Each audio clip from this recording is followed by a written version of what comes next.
आज के इस वीडियो में हम ये जानेंगे कि ITI डिप्लोमा डिग्री जो BTech के बंदे होते हैं, इन तीनों का कंपैरिजन करने वाले हैं कि किसकी सबसे ज़्यादा ग्रोथ होती है कंपनी में। अब यहाँ पर आप किसी की क्वालिफिकेशन से ये मत जज कर लेना कि उसकी सबसे ज़्यादा ग्रोथ होगी, ठीक है ना। ग्रोथ होती है, बट किस तरह से एक ITI भी एक BTech के बंदे को बीट कर सकता है, किस तरह से एक डिप्लोमा का बंदा मतलब यहाँ पे अच्छी ग्रोथ ले सकता है, ये सब कुछ भी आप जानोगे इस वीडियो में। और यहाँ पर आपको बताऊँगा किसकी सबसे ज़्यादा डिमांड है कंपनी में, किसकी सबसे ज़्यादा सैलरी दिया जाता है, किसका क्या जॉब रिस्पॉन्सिबिलिटी है, सब कुछ सारा कंपैरिजन मैं आपको कराऊंगा। बेहतरीन तरीके से आप इस वीडियो को में सीख जाएंगे और आपके सारे डाउट क्लियर हो जाएंगे। आज यदि आप ITI डिप्लोमा डिग्री करने वाले हैं या कर चुके हैं तो आपको चीज़ें क्लियर होनी चाहिए, ताकि आप किसी भी प्राइवेट या MNC कंपनी में जाओ तो आपको पहले से चीज़ें पता हों, ठीक है। यहाँ पर क्या जॉब रूल है, कि यहाँ पर क्या सैलरी दिया जाता है, यहाँ पे क्या काम कराया जाता है, सब कुछ। तो चलिए हम जान लेते हैं कि ITI डिप्लोमा डिग्री में मोस्टली किसकी सबसे ज़्यादा डिमांड है कंपनी में। तो यहाँ पर जो कंपनी में अगर बात करें तो इस टाइम कंपनी में जो ऑटोमोबाइल हो, चाहे कोई भी कंपनी हो, सीमेंट प्लांट हो, चाहे थर्मल प्लांट हो, कोई भी प्लांट में चले जाओ, चाहे किसी भी ऑटोमोबाइल इंडस्ट्री में आ जाओ, इस टाइम जो सबसे ज़्यादा डिमांड चल रही है वो है ITI वालों का, ठीक है। जो ITI कर लिया है उसकी डिमांड सबसे ज़्यादा है। क्यों डिमांड ज़्यादा है? क्योंकि ITI को इंडस्ट्रियल टेक्निकल नॉलेज होता है और वो काम करता है, काम करवाता नहीं, काम खुद करता है, ठीक है, वहाँ पे। और टेक्निकल नॉलेज तो होता ही है, और इसको सैलरी कम देना पड़ता है। और वैसे भी कंपनी को जो है तो एक ही सुपरवाइज़र या एक ही इंचार्ज से वो कम 10 से 12 ITI बंदों को हैंडल करा सकता है। यानी कि एक डिप्लोमा का बंदा 10 से 12 ITI बंदों को हायर कर सकता है। एक पूरे प्लांट में अगर बात करें तो 10 से 12 इंजीनियर ही होते हैं मोस्टली, ठीक है ना। अगर छोटी कंपनी है तो, बड़ी कंपनी तो बहुत सारे हो सकते हैं, ठीक है ना, 100, 200, 500 तक जा सकते हैं, जैसे आइसर फोर्स, टाटा मोटर जैसी कंपनियाँ हो। तो यहाँ की हम बात नहीं कर रहे हैं, छोटी कंपनी लेवल की बात कर रहे हैं।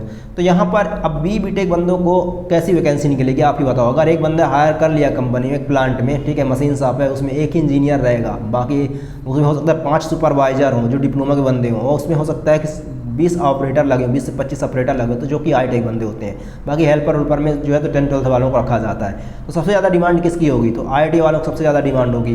उनको सैलरी भी कम देना पड़ता है, और हो सकता है कि ITI को एक्सपीरियंस हो जाए ITI वाले बंदे को, तो डिप्लोमा वाले को भी हायर ना करे उस कंपनी में, ITI वाले बंदे को ही सुपरवाइज़र बना दे, क्योंकि ITI का बंदा सुपरवाइज़र तक बन सकता है, ठीक है। लेकिन यहाँ पर डिप्लोमा की फिर भी डिमांड है अभी कंपनियों में, ऐसी दिक्कत नहीं है। लेकिन BTech वालों की डिमांड बहुत कम हो चुकी है। यदि आपके पास स्किल है, ऐसा नहीं कि बिल्कुल डिमांड नहीं है, यदि आपके पास स्किल है, प्रैक्टिकल स्किल है, यदि आप कुछ कर सकते हो मशीनों के साथ, CAD CAM CAE का नॉलेज है, आप प्रोग्रामिंग लैंग्वेज का नॉलेज रखते हैं, कुछ भी ऐसा आपके पास स्किल है जो आप कंपनी में अलग वर्क करके दे सकते हैं, जो आप क्रिएटिविटी कर सकते हैं, कुछ वहाँ पे सुधार कर सकते हैं, कुछ अलग सबसे हट के कर सकते हैं उस प्लांट में ही, जैसे कि ऑटोमोबाइल में आप आ रहे हो तो दोस्त यहाँ पर आपके लिए जगह है, वैकेंसी है हमेशा, और 100% वैकेंसी है, ठीक है। और आपको अच्छी पोस्ट में जॉब मिल सकती है, कोई दिक्कत नहीं है। लेकिन जगह उसके लिए नहीं है, काम उसके लिए नहीं है जिसके पास बिल्कुल भी एक्सपीरियंस नहीं है और वो फ्रेशर है, उसको टेक्निकली भी कुछ भी ज़्यादा नहीं पता होता है। BTech के बंदे ऐसे भी होते हैं बहुत से कि जो पढ़ तो लेते हैं, उन्हें पता कुछ भी नहीं होता है, ऐसे ही आ जाते हैं कि अब हमारी सर्टिफिकेट आ गई है, हमें जो है जॉब मिल जाए।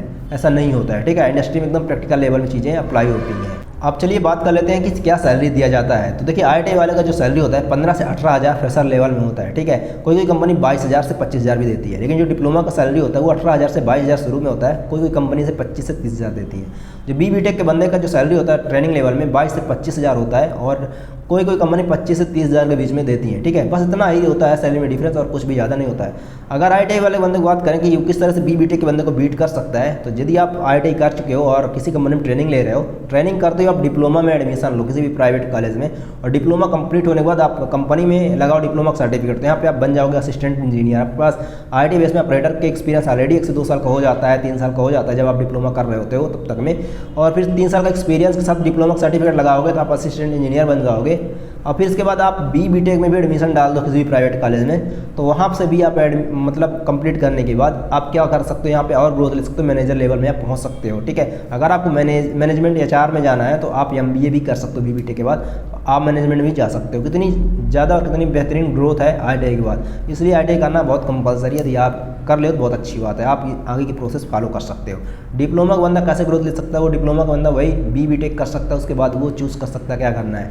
बाकी MTech करना, मास्टर लाइन में जाना है, या फिर और यहाँ पर MBA करके मैनेजमेंट में जाना है, या फिर और टेक्निकल में ही जाना है, टेक्निकल में ही कुछ आप कर सकते हैं, ठीक है ना। तो यहाँ पे जैसे कैड कैम से हो सकता है, आप बीटेक कर लो, कुछ भी ऐसा मशीन शॉप में आप जाना चाहते हैं या फिर किसी भी अपने रिगार्डिंग जहाँ पर भी जाना चाहते हैं उससे मास्टरी कर लो आप, तो उसमें आप ग्रोथ कर लोगे, ठीक है। अब बीटेक के बंदे की ग्रोथ की बात करें तो देखिए यहाँ पर आपको जॉब मिल जाए इतना ही बहुत है, आप जॉब करो और उसके बाद आपकी इसी बेस में आप मैनेजर लेवल पर पहुँच जाओगे ऑलरेडी, ठीक है। और जब मैनेजर लेवल पहुँच जाओ तो फिर आप वहाँ पर ऑलरेडी आपकी सैलरी इतनी हो जाएगी कि आपको आगे सोचनी नहीं पड़ेगी। बाकी आप चाहो तो मास्टरी कर सकते हो, कोई दिक्कत नहीं है, बाकी बीटेक का पढ़ाई काफ़ी होता है, ठीक है। सो आई होप आपको वीडियो से मिलता है, दिया मिले प्लीज़ चैनल को सब्सक्राइब करें, इससे भी मोटिवेशन मिलता है, हम आपके लिए ऐसे कंटेंट लाते रहेंगे। अगर जॉब रिस्पॉन्सिबिलिटी की बात करें कि जॉब रिस्पॉन्सिबिलिटी क्या दी जाती है, तो मैंने आपको बता ही दिया कि क्या काम होता है ना। अब इस वीडियो से समझ मिलते हैं नेक्स्ट वीडियो में।